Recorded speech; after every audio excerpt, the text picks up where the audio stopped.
الحمد لله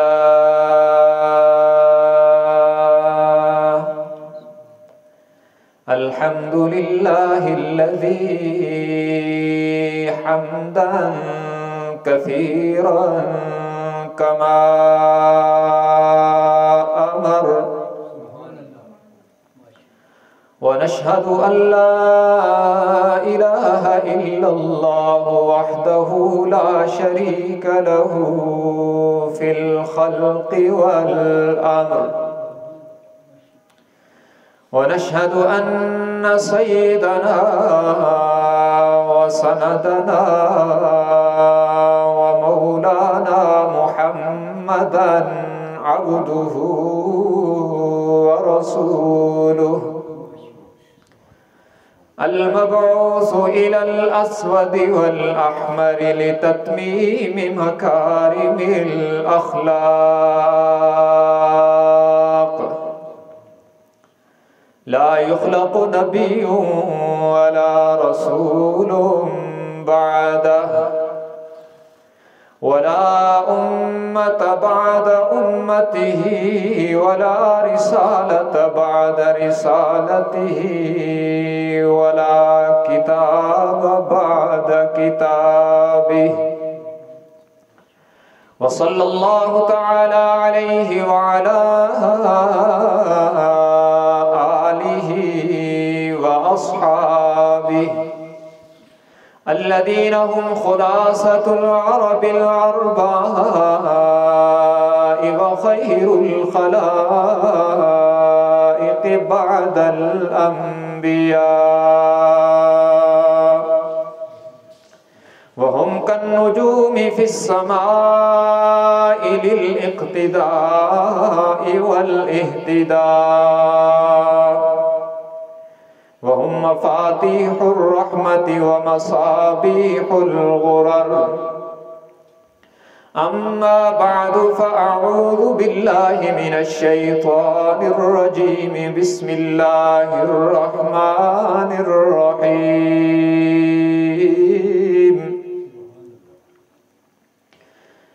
الرحمن علم القرآن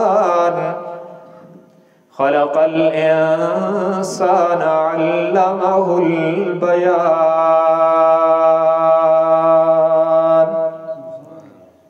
وقال النبي صلى الله تبارك وتعالى عليه وسلم خيركم من تعلم القرآن وعلمه أو كما قال النبي صلى الله تبارك وتعالى عليه وسلم صدق الله وصدق رسوله النبي الأمي الهاشمي الأمين الكريم ونحن على ذلك لمن الشاهدين والشاكرين والحمد لله رب العالمين رسول مجتبی کہیے محمد مصطفیٰ کہیے رسول مجتبی کہیے محمد مصطفیٰ کہیے خدا کے بعد بس وہ ہیں پھر اس کے بعد کیا کہیے شریعت کا ہے یہ اسرار ختم الانبیاء کہیے محبت کا تقاضا ہے کہ محبوب خدا کہیے جب ان کا ذکر آئے دنیا سراپا گوش ہو جائے جب ان کا ذکر آئے دنیا سراپا گوش ہو جائے جب ان کا نام آئے مرحبا صلی علی کہیے اللہم صلی علی محمد وعلی آل محمد كما صليت على إبراهيم وعلى آل إبراهيم إنك حميد مجيد اللهم بارك على محمد محمد وعلى آل محمد كما باركت على إبراهيم وعلى آل إبراهيم إنك حميد مجيد.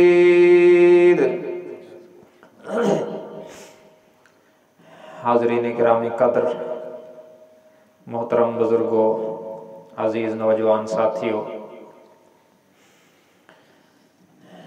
حقیقت میں اللہ کا فضل و احسان ہے کہ جس پروردگار عالم نے زندگی میں ایک بار پھر سعادتوں سے بھرپور یہ موقع ہمیں عطا فرمایا.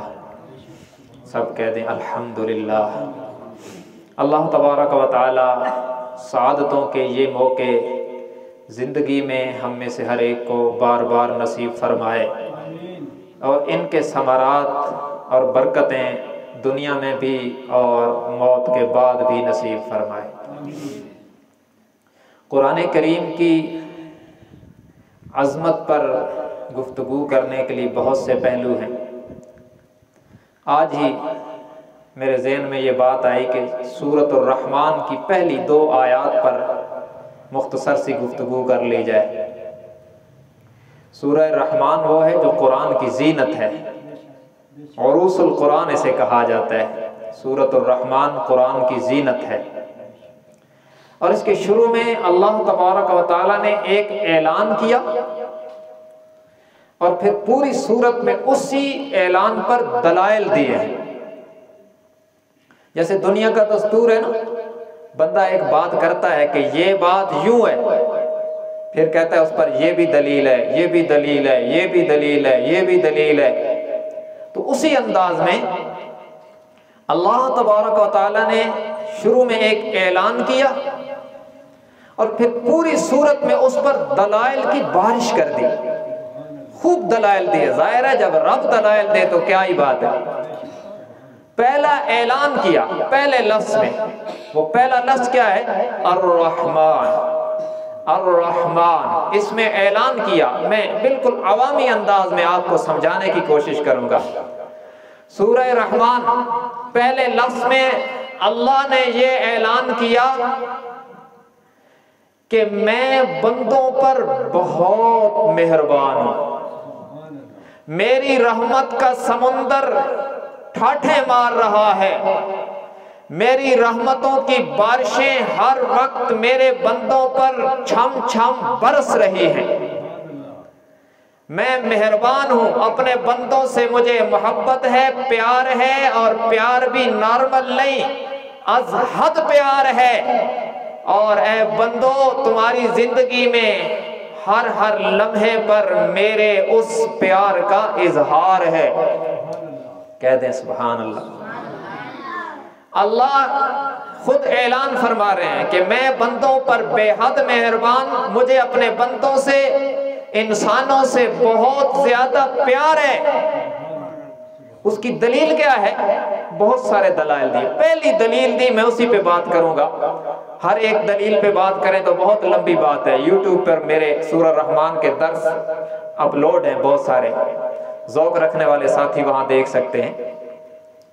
پہلی دلیل دی، پہلا اعلان جو کیا کہ میں بندوں پر بہت زیادہ مہربان، بہت زیادہ کرم کرتا ہوں، مجھے اپنے بندوں سے بہت زیادہ پیار ہے. یا اللہ اس کی دلیل کیا ہے؟ تیرا بندوں کے ساتھ پیار، محبت، رحمت، اس کی دلیل کیا ہے؟ تو اللہ فرماتے ہیں علم القرآن. میرے اپنے بندوں کے ساتھ پیار کی سب سے بڑی اور سب سے اہم ترین اور واضح دلیل یہ ہے کہ میں نے اپنے بندوں کو قرآن دیا ہے. یہ قرآن وہ اللہ کی عظیم نعمت ہے جس کو صرف انسان نے لیا ہے، وگرنہ اسے پیش کیا گیا آسمانوں پر، زمینوں پر، پہاڑوں پر تو وہ تھرا گئے.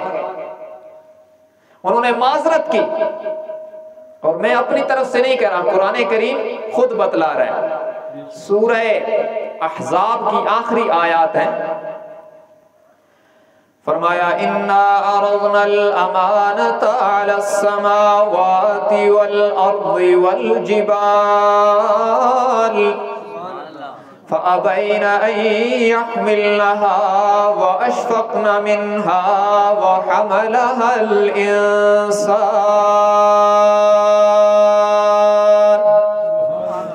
فرمایا ہم نے قرآن کریم کو آسمانوں پر پیش کیا، زمینوں پر پیش کیا، پہاڑوں پر پیش کیا. فَأَبَيْنَ انہوں نے معذرت کر لی، وَأَشْفَقْنَ مِنْهَا اور قرآن کی ہیبت و جلال کو دیکھ کر کانپنے لگے. اور دوسری جگہ سورہ مجادلہ سورہ حشر کے آخری رکوع میں فرمایا لو انزلنا هذا القرآن على جبل لو انزلنا هذا القرآن على جبل لرأيته خاشعا متصدعا من خشية الله وتلك الأمثال نضربها للناس لعلهم يتفكرون. رب العالمین نے فرمایا اگر اس قرآن کو ہم پہاڑ پر نازل کرتے تو آپ دیکھتے پہاڑ بھی اس کی ہیبت سے ریزہ ریزہ ہو جاتے. اور اگر آپ کو قرآن سننے کا ذوق ہو ایک اور جھلکی دکھاؤں. ایک تجلی پہاڑ پہ پڑی تھی، جناب موسیٰ کوہ طور پہ کھڑے ہیں. قرآن کریم 9واں پارہ سورہ آراف. قرآن کا طالب علم آپ کو آیات پڑھ پڑھ کے انشاءاللہ سناؤں گا. قصے کہانیوں پہ ہم گزارا نہیں کرتے، یا تو فرمان خدا ہوگا یا فرمان مصطفیٰ ہوگا. کہہ دیں سبحان اللہ. اللہ کا قرآن سن کے ایمان تازہ ہو رہا ہے نا، پھر کہہ دیں سبحان اللہ. فرمایا وَلَمَّا جَاءَ مُوسَىٰ لِمِيقَاتِنَا وَكَلَّمَهُ رَبُّهُ قَالَ رَبِّ أَرِنِي أَنظُرْ إِلَيْكَ. جناب موسیٰ کوہ طور پہ کھڑے ہیں، اللہ سے بات ہو رہی ہے. اور جب کسی بڑی شخصیت سے بات ہو اور دیدار نہ ہو، صرف فون پہ بات ہو تو خواہش تو پیدا ہوتی ہے کہ دیکھنا چاہیے. پھر بات کرنے والے نبی ہوں اور جہاں بات ہو رہی ہے وہ رب العالمین ہوں تو دیدار کی تمنا کا کیا کہنا. تو حضرت موسیٰ علیہ السلام نے گزارش کر دی، عرض کیا ربی ارنی انظر الیک. پروردگار آپ کا کرم کہ آپ نے کوہ طور پہ بلا کر شرف کلام بخشا. اگر ایک نظر شرف دیدار بھی عطا کر دے تو تیرے خزانے میں کمی تو کوئی نہیں.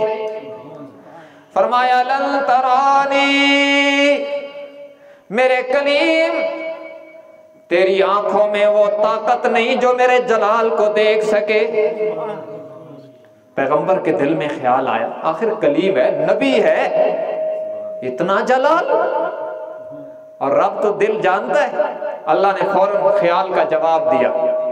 فرمایا وَلَكِنِ انظُرْ إِلَى الْجَبَلِ فَلَمَّا تَجَلَّى رَبُّهُ لِلْجَبَلِ جَعَلَهُ دَكًّا وَخَرَّ مُوسَىٰ صَعِقًا. میرے پیغمبر ذرا اس پہاڑ پر نظریں جمائیے، میں ایک اپنے جلال کی ایک تھوڑی سی تجلی کی ایک جھلک ڈالنے لگا ہوں. ذرا اس پہاڑ کو دیکھیے، اگر پہاڑ نے میری تجلی کی ایک جھلک برداشت کر لی تو تم بھی دیکھ پاؤ گے. قرآن کہتا ہے فَلَمَّا تَجَلَّى رَبُّهُ لِلْجَبَلِ جَعَلَهُ دَكًّا وَخَرَّ مُوسَىٰ صَعِقًا. اللہ نے جب اپنے جلال کی ایک ادنا سی جھلک کوہ طور پہ ڈالی تو وہ سارا پہاڑ جل کے راکھ ہو گیا اور جناب موسیٰ بھی غش کھا کے گر پڑے. فلما افاق قال سبحانک تبت الیک وانا اول المؤمنین. جب افاقہ ہوا تو کہنے لگے پروردگار تو پاک ہے، جو تو جانتا ہے ہم نہیں جانتے. واقعتاً میری آنکھوں میں وہ طاقت نہیں جو آپ کے جلال کی جھلک کو دیکھ سکے. لیکن مسلمانوں ذرا دل کی کھڑکیاں کھولیے گا، میں ایک اور جھلک آپ کو قرآن کی دینے لگا ہوں. یہ پہاڑ ہے جس کا نام کوہ طور ہے. یہاں پر جو شخصیت کھڑی ہے ان کا نام موسیٰ کلیم ہے.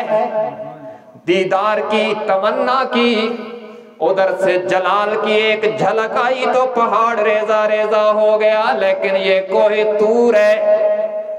ذرا اور قریب آئیے نا، مکہ مکرمہ میں جا کے دیکھیے نا، ایک پہاڑ ہے جس کا نام جبل نور ہے. ادھر کوہ طور ہے، ادھر جبل نور ہے. ادھر جناب موسیٰ کھڑے ہیں، ادھر جبل نور ہے. اس میں ایک غار ہے اور اس میں بیٹھے ہوئے محمد مصطفیٰ ہیں. اور ادھر بھی دیدار کی، ادھر بھی جلال کی ایک جھلک آئی ہے. جناب جبرائیل امین وہی قرآن لے کے آئے ہیں جس سے زمین و آسمان اور پہاڑوں نے معذرت کی تھی. وہ پہلی وہی لے کے آئے، اقرأ بسم ربک الذی خلق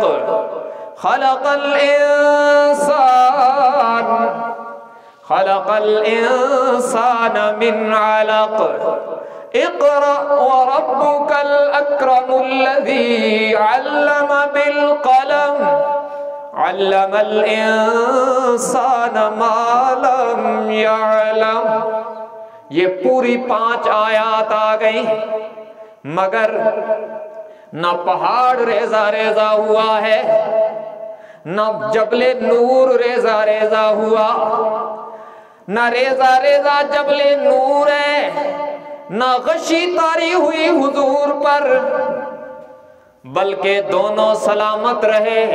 قرآن کا آغاز ہو گیا، وہی قرآن جسے پہاڑوں نے اٹھانے سے معذرت کی، جسے زمین و آسمان نے اٹھانے سے معذرت کر لی، وہ جس میں سراسر جلال ہی جلال تھا، جس کے متعلق نازل کرنے والے رب نے کہا تھا یہ پہاڑوں پہ آئے تو پہاڑ بھی ریزہ ریزہ ہو جائیں. سنیو یہ بات سمجھیے گا نا، جو قرآن پہاڑوں پہ آئے تو پہاڑ بھی ریزہ ریزہ ہو جاتا ہے، وہ قرآن تیرے اور میرے دل میں کیسے سمایا؟ جی یہاں کیسے آ گیا؟ یہ دل کوئی پہاڑ سے زیادہ طاقتور ہے؟ پہاڑوں کی بلندی اور مضبوطی تو ضرب المثل ہے نا. کہتے ہیں فلاں کا ارادہ پہاڑ کی طرح مضبوط ہے. مضبوط پہاڑ تو معذرت کر گئے کہ ہم نہیں اٹھا سکتے، لیکن اس 8 سال کے بچے کے سینے میں یہ کیسے آ گیا؟ تو سمجھیے گا بات. سورج جب چمک رہا ہوتا ہے دوپہر کو، آپ نظریں اٹھا کے دیکھیں، 1 منٹ ٹکٹکی باندھ کے سورج کو دیکھ سکتے ہیں؟ نہیں دیکھ سکتے. کیوں؟ اس میں جلال ہے. اور 14ویں رات کا چاند آسمان پہ چمکتا ہے تو آپ دیکھتے ہیں آنکھیں ٹھنڈی ہو جاتی ہیں. ہوتا ہے کہ نہیں؟ چاند کی روشنی کہاں سے آئی ہے؟ وہی سورج سے مستعار لی ہوئی ہے. والشمس وضحاها والقمر اذا تلاها. قرآن اس کی شہادت دیتا ہے. چاند کی روشنی اصل میں سورج کی روشنی ہے، سورج سے مستعار ہے، لیکن آپ سورج کو نہیں دیکھ سکتے. آنکھیں چندھیا جاتی ہیں اور چاند کو دیکھتے ہیں تو آنکھیں قرار پا جاتی ہیں. اسی طرح سمجھیے گا یہ کلام جلال ہی جلال ہے، قرآن جلال ہی جلال ہے. لیکن جب آیا نا، کہاں؟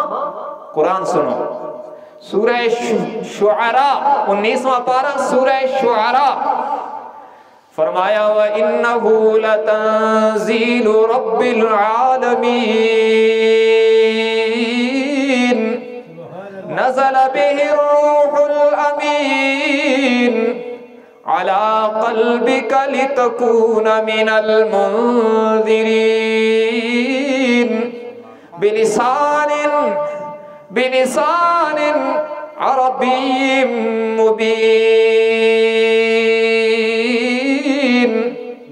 رب العالمین نے قرآن کا تعارف کرواتے ہوئے فرمایا یہ وہ کتاب ہے، یہ وہ کلام ہے جسے رب العالمین نے اتارا ہے، جبرائیل امین لے کے آئے ہیں، اسے بھیجنے والا رب العالمین ہے، اسے لے کے آنے والا روح الامین ہے، جن کے قلب اطہر پہ اتر رہا ہے وہ محمد کریم ہے، اور جس زبان میں آ رہا ہے وہ عربی مبین ہے. فرمایا اسے جبرائیل امین لے کے آئے اور علی قلبک آپ کے قلب اطہر پہ لائے ہیں. وہ جبرائیل کو بھی 4 چاند لگ گئے جب وہ قرآن لانے والا بن گیا. اس کی بھی اللہ نے تعریف کر دی. قُلْ مَنْ كَانَ عَدُوًّا لِجِبْرِيلَ فَإِنَّهُ نَزَّلَهُ عَلَى قَلْبِكَ بِإِذْنِ اللَّهِ مُصَدِّقًا لِمَا بَيْنَ يَدَيْهِ وَهُدًى وَبُشْرَى لِلْمُؤْمِنِينَ.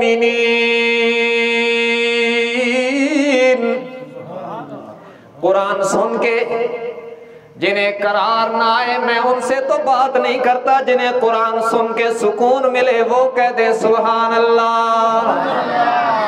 فرمایا جبرائیل وہ عظمت والا فرشتہ ہے جو آپ کے مبارک دل پہ قرآن لاتا ہے.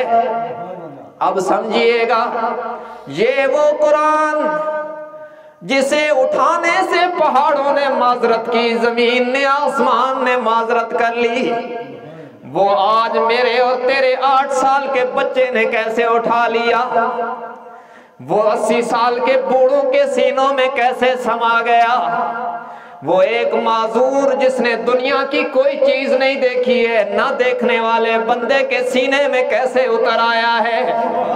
رب العالمین کہتے ہیں لوگوں یوں تو میرا کلام سراسر جلال تھا، اگر یہ پہاڑ پہ آتا تو وہ بھی تاب نہ لاتا اور ریزہ ریزہ ہو جاتا، لیکن جیسے سورج کی روشنی چاند میں ڈھلتی ہے تو میٹھی ہو جاتی ہے، یہ میرا جلال والا کلام جب جمال والے نبی کے دل سے ہو کے آیا تو اللہ کا جلال جمال میں بدل گیا، ہیبت رحمت میں تبدیل ہو گئی.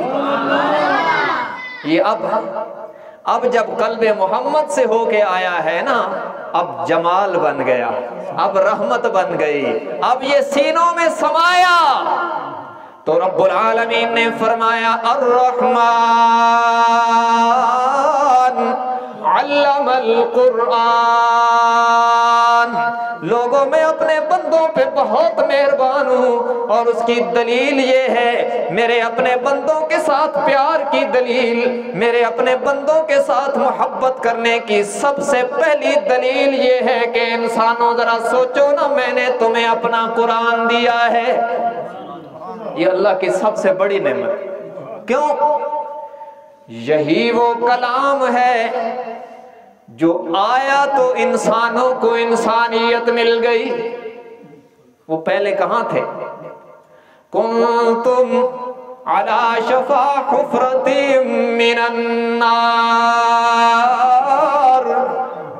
بلکہ اس سے بھی پیچھے پڑھو واذکروا نعمت اللہ علیکم اذ کنتم اعداء فالف بین قلوبکم.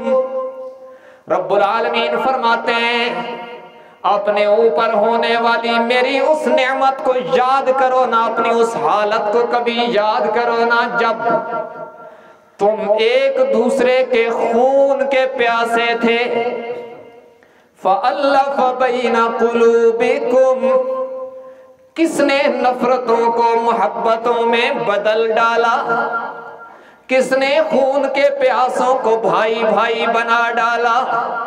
کس نے اجڑے ہوئوں کو بسا ڈالا؟ کس نے بکھرے ہوئے کو، کس نے بچھڑے ہوئوں کو ملا ڈالا؟ کس نے گمراہوں کو ہادی بنا دیا؟ کس نے بکریاں چرانے والوں کو زمانے کا امام بنا دیا؟ کس نے غلاموں کو امیر المومنین کا منصب عطا کر دیا؟ وہ کون سی نعمت ہے؟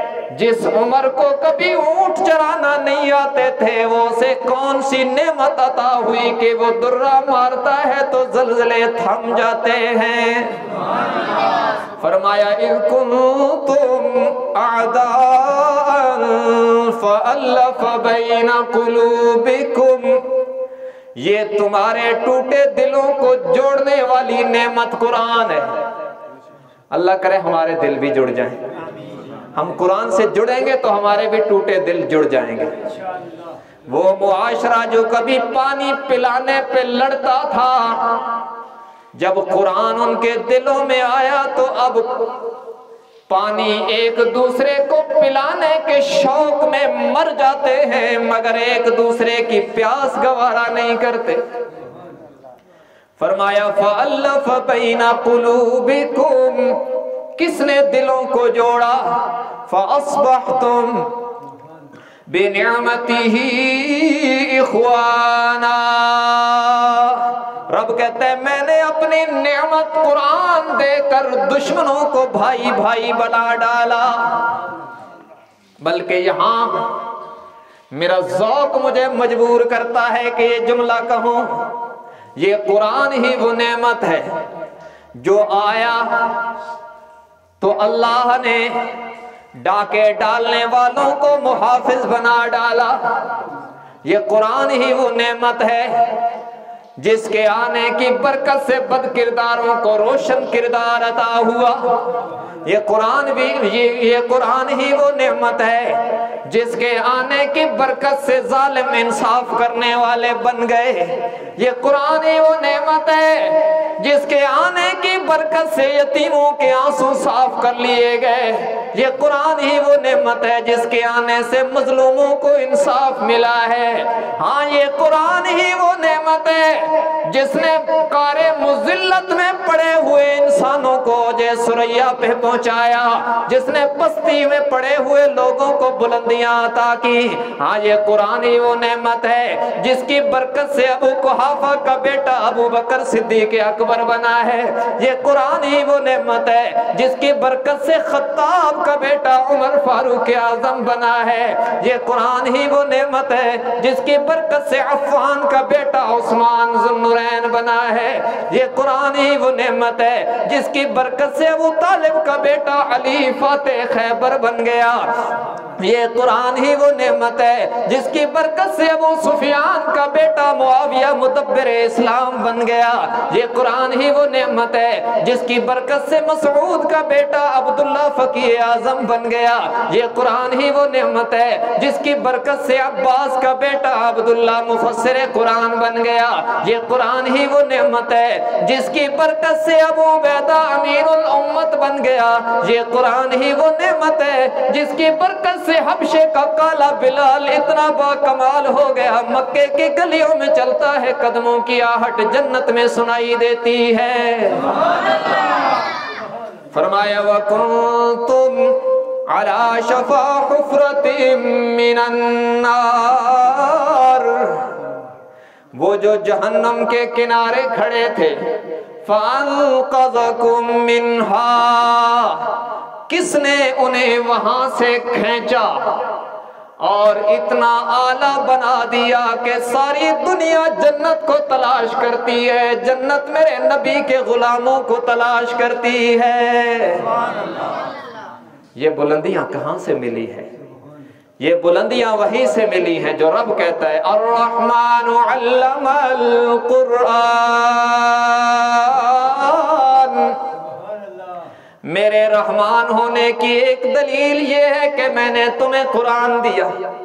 اور یہ قرآن، ایک اور بات سنو، قرآن بھی دیا اور قرآن کو بیان کرنے کے لیے جناب محمد الرسول اللہ صلی اللہ علیہ وسلم جیسی ہستی بھی عطا کی، جنہوں نے قرآن کو آسان کر دیا۔ کیوں؟ اولاً کیا تھا؟ اِنَّا سَنُلْقِي عَلَيْكَ قَوْلًا ثَقِيلًا۔ رب العالمین نے فرمایا میرے پیغمبر، ہم نے آپ کے اوپر بہت بھاری کلام اتارا ہے، اور پہلے میں نے آپ کو بتا دیا کتنا بھاری ہے، پہاڑ نہیں اٹھا سکتے، آسمان نہیں اٹھا سکتا، لیکن وہی جب مصطفیٰ کے مبارک دل سے ہو کے آیا تو پھر کیا ہوا؟ فرمایا وَلَقَدْ يَسَّرْنَا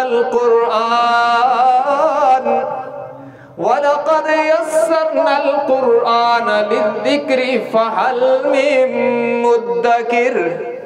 وہ جو بھاری اور مشکل کلام تھا، جب میرے نبی کے قلب اطہر سے ہو کر امت کے پاس آیا تو رب نے کہا ہم نے قرآن کو آسان کر دیا ہے، کوئی ہے جو اسے یاد کرے؟ ہم نے قرآن کو آسان کر دیا ہے، کوئی ہے جو اس سے نصیحت لے؟ اسے آسان کر دی گیا۔ محمد الرسول اللہ صلی اللہ علیہ وسلم کی ذات بابرکات سے ہو کے جب ہمیں ملا تو یہ جمال میں بدل گیا اور ہیبت رحمت میں تبدیل ہو گئی، اور آپ 8 سالہ بچے سے لے کر 80 سالہ بوڑھے تک عمر کے ہر حصے کا بندہ آپ کو قرآن کا حافظ ملے گا۔ تو رب العالمین نے ہمیں بتلایا کہ میری مہربانی کا سب سے عظیم مظہر وہ میرا قرآن، وہ میرا کلام قرآن ہے۔ ہمیں بھی اس کی قدر کرنی چاہیے، اس کی تلاوت اور اس کا سمجھنا، اس پر عمل کرنا، اس کی اشاعت کرنا، یہ ساری چیزیں ہماری ذمہ داریوں میں داخل ہیں۔ ہم اس کی محنت کریں، کوشش کریں اس کے لیے۔ اور یہ وہ کتاب ہے جس کو پڑھنا بھی مستقل عبادت ہے، اللہ کی وہ عظیم نعمت ہے، اسے سمجھیں تو نور علی نور ہے، بہت اچھی بات ہے۔ لیکن اگر کسی کو سمجھ میں نہیں آتا اور وہ پڑھتا ہے تو یہ بھی مستقل عبادت میں لکھا جاتا ہے۔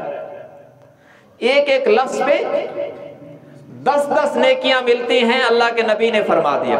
اور پھر یہ فرمایا کہ میں نہیں کہتا کہ الف لام میم ایک حرف ہے، بلکہ الف الگ حرف ہے، لام الگ حرف ہے اور میم الگ حرف ہے۔ کیا مطلب؟ کہ الف لام میم پڑھنے پر 10 نیکیاں نہیں ملتی، بلکہ الف لام میم پڑھنے پر اللہ تبارک و تعالیٰ 30 نیکیاں عطا فرماتے ہیں۔ اور ان لفظوں کی مثال دے کر اللہ کے نبی نے بتلا دیا کہ یہ وہ لفظ ہیں جن کا معنی امت میں کسی کو نہیں پتا، لیکن ان کے پڑھنے کا ثواب اللہ کے نبی نے بتلا کر ہمیں سمجھایا کہ کل کو کوئی یہ نہ کہے کہ طوطے کی طرح قرآن رٹنے کا کیا فائدہ ہے۔ تو یہ بتلا دیا کہ سمجھنا بہت اچھی بات ہے، لیکن اگر سمجھ میں نہ بھی آئے تب بھی اس کا پڑھنا مستقل عبادت ہے، اور اس کا باقاعدہ اہتمام کیا گیا۔ خود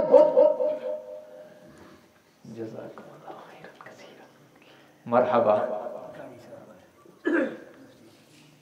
حضرت تشریف لا چکے ہیں، اور میں نے عرض کیا تھا کہ حضرت کی تشریف آوری تک میں آپ سے ہم کلام ہوں۔ تو بہرحال آخر میں یہ گزارش کروں گا کہ میں ان کی موجودگی میں اس لیے کہہ رہا ہوں کہ ان کی حوصلہ افزائی ہو۔ ویسے میرے جیسے بندے کی حوصلہ افزائی ان کو ضرورت نہیں ہے، لیکن میں اپنی سعادت کے لیے یہ کہہ رہا ہوں، کیونکہ حوصلہ افزائی جب ہوتی ہے اور کسی بندے کا حوصلہ بڑھتا ہے تو اس کے کام کرنے کا جذبہ بڑھتا ہے۔ ہم یہ چاہتے ہیں کہ ہمارے چند کلمات سے اللہ کرے ان کے جذبے بڑھیں اور ان کی دینی خدمات میں میرے جیسے کسی گناہگار کا حصہ بھی ہو جائے۔ یہ جو ابھی بچے نے تلاوت کی نا، انہوں نے حافظ صاحب کو بھیجا تھا اور انہوں نے تلاوت کی، اور یقین جانو کہ دل خوش ہوا کہ ماشاءاللہ جامعہ شبیریہ میں پڑھنے والے طلباء قرآن کو معیاری انداز میں پڑھتے ہیں۔ اللہ تبارک و تعالیٰ ان کو یہ معیار قائم رکھنے کی توفیق دے۔ یہ بہت کم ہوتا ہے کہ درسگاہ بھی ہو اور معیاری بھی ہو، تو الحمدللہ آپ کے بالکل قریب۔ ہم نے تو بچوں کو ہم جب پڑھاتے ہیں نا دور دور بھیجنا پڑتا ہے، میں نے خود دور جا کے پڑھا ہے، پردیس میں جا کے پڑھا ہے، بڑا مشکل ہوتا ہے، بڑے مسائل ہوتے ہیں۔ آپ کے بالکل ساتھ اس طرح کی معیاری درسگاہ اللہ کی بہت بڑی نعمت ہے، اس کی قدر کریں۔ اور یہ میں اپنی طرف سے کہہ رہا ہوں کہ ہمارا فرض بنتا ہے کہ اس طرح کے ادارے جو قرآن کی معیاری تعلیم کے لیے اپنے آپ کو یہ لوگ وقف کیے ہوئے ہیں، ان اداروں کا تعاون ہم سب کی ذمہ داری ہے۔ اور ویسے بھی جامعہ شبیریہ تو ہمارا محسن ہے، ہماری مسجد کی آبادی میں کوئی 99.99% ان کا کردار ہے۔ میرا کردار تو اتنا ہی ہے جتنا آٹے میں کوئی نمک ڈال دے، کیونکہ 11 مہینوں میں ساری ذمہ داری ان کے پاس ہے۔ تو ہم سب کے یہ محسن ہیں، ادارے کا خوب تعاون کریں اور اپنے بچوں کو بھی ان کے پاس بھیجیں۔ کم از کم اس محلے میں اتنا وقت ہو گیا اور کوئی ایسا بچہ تیار نہیں ہوا جو اس مصلے پہ کھڑا ہو سکے، اور اگر تراویح میں بھول جاؤں تو وہ لقمہ دے سکے، ایسا نہیں ہوا۔ یہ حافظ صاحب یہاں پہ اعتکاف میں جو تشریف فرما ہیں، بڑی خوشی ہوئی۔ اگلے دن میں تراویح پڑھا رہا تھا تو انہوں نے میرے کان میں کہا کہ مجھے لگتا ہے آپ نے فلاں آیت چھوڑ دی۔ میں نے کہا الحمدللہ، شکر ہے کوئی ایک بندہ تو ایسا کھڑا ہے جس کو شک تو پڑ گیا، کم از کم قرآن اس کو سمجھ میں تو آ رہا ہے۔ تو انشاءاللہ عزم کریں کہ اپنے بچوں کو حافظ بنائیں گے۔ تو یہ جو علماء کرام، حضرت مفتی صاحب، مولانا اسرار صاحب وغیرہ سارے حضرات تشریف لائے ہیں، ہم تہ دل سے ان کے شکر گزار ہیں کہ انہوں نے مجھ جیسے گناہگار کی اور ہماری انتظامیہ کی اس محلے کی حوصلہ افزائی فرمائی اور اپنی مصروفیات سے وقت نکال کے یہاں تشریف لائے۔ اللہ تبارک و تعالیٰ انہیں بہت جزائے خیر عطا فرمائے۔ ابھی مولانا اسرار صاحب متظلہ العالی چونکہ چند دنوں کے بعد یہ 23 تاریخ کو عمرے کے عظیم سفر پہ روانہ ہو رہے ہیں، تو ظاہر ہے تازے تازے جذبات بھی بنے ہوں گے حرمین کی زیارت کے اور روضہ اطہر کی زیارت کے اور بیت اللہ کی زیارت کے۔ تو ہم چاہتے ہیں کہ ان جذبات کی ایک محبت کی جھلک ہم بھی کوئی جو ہے ملاحظہ کر لیں۔ تو میں ان سے گزارش کروں گا کہ اپنے مخصوص انداز میں اپنا نعتیہ کلام پیش فرمائیں اور اس کے بعد انشاءاللہ دعا ہوگی۔ مولانا اسرار صاحب مدظلہ العالی۔